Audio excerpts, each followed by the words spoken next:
we've got kind of a dual purpose. Everything that is designed for us to find gold with actually cleans the environment, and it does a pretty good job of it.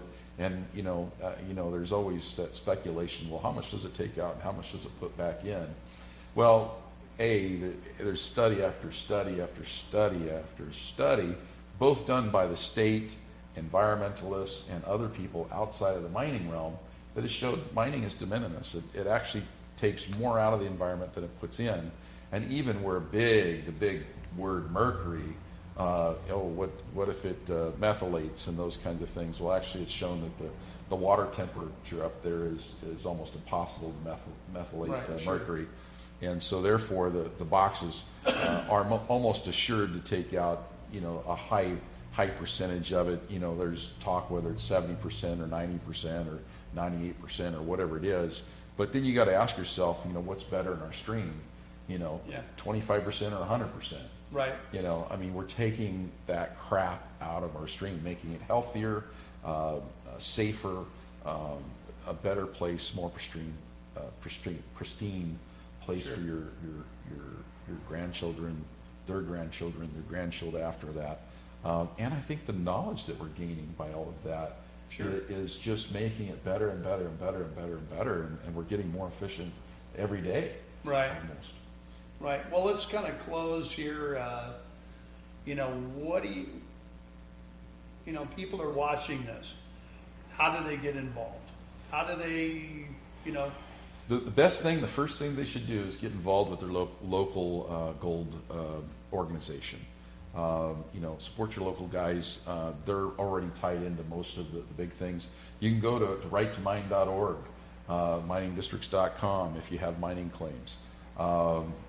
Pretty much get involved with the organizations that exist, and get tied together. The biggest thing that we have to do is start working together as miners, as gold associations, and manufacturers, and we have to start reaching out to the public out there that maybe don't really know much about mining. But the biggest thing that they can do, and they must do, is you can't be solo out there anymore. You have to belong to somebody, and you have to start supporting so we can start counting numbers. Just a brief thing, and you were there, I believe. We went up to the state capitol, and we spoke, and back when we were trying to get them to do something about SB 637, Amara was educating on a new bill, SB 1222, I believe it was, and people spoke, and Kevin Hoagland from GPA got up. Right. And he started talking about 50,000 people. Well, that made a difference. Yeah. When we can start touting numbers, and we've got, we've probably got 100,000 miners here in California, if not more. The problem is not every one of you have stood up to be counted. And I'm sorry, I know you want to keep your honey hole, and we don't care what your honey hole is. But we need your name, your address, your email address, and so you can be counted as favorable for miners. Because when a politician gets up there, he needs to have backers. He needs to have constituency. And if he's got 10,000 people that say, hey, we need you to be pro-mining, but he's got 100,000 people that said, no, you don't need to be pro-mining, well, guess who wins? Yeah. It's not the miner.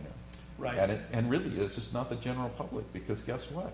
Again, those items like bird watching and hiking and artistry and whatever else you want to get into are privileges. They've already closed the forest to you. Right. It's the miner that counts. We have the rules and regulations. They actually cut their own throat. Why? Because they're uneducated. And we as miners have failed to educate them. Right. And that's really key right there is we've all got into our holes and so concentrated on bringing out the values and even though we're conservative and all those kinds of things and we're protecting the environment, we haven't told anybody about it. Right. And we haven't educated anybody about what we do. Yeah. And that's what needs to change. All right, so what we'll do here at the end of this video, at the end, what I will do is put up rightomine.org. You can go on Facebook. There's some other social media that has these social media and websites. And what we want to do is just connect. We want you to like the Facebook page, share the Facebook page.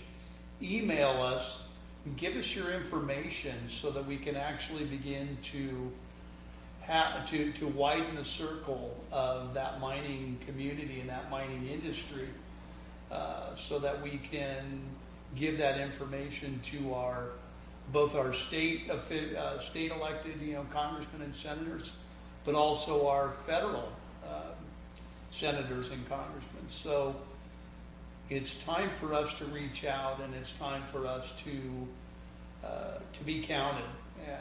And that doesn't mean that we're going to keep things in confidence, and so your name is not going to be shared.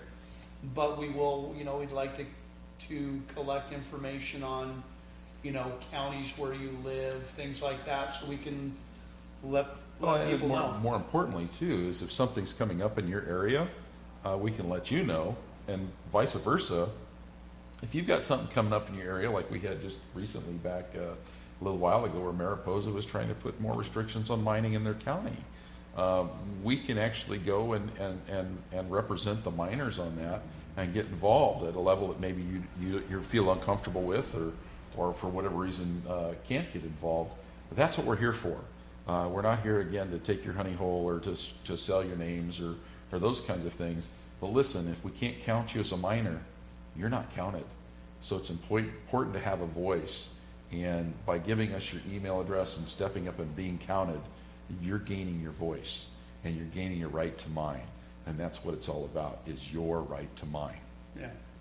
Well, thank you, Robert. It's Thank been you. a great conversation, and we're going to be doing more of these, so look forward to reaching back out to you and getting your comments. Thank you. Have a great day.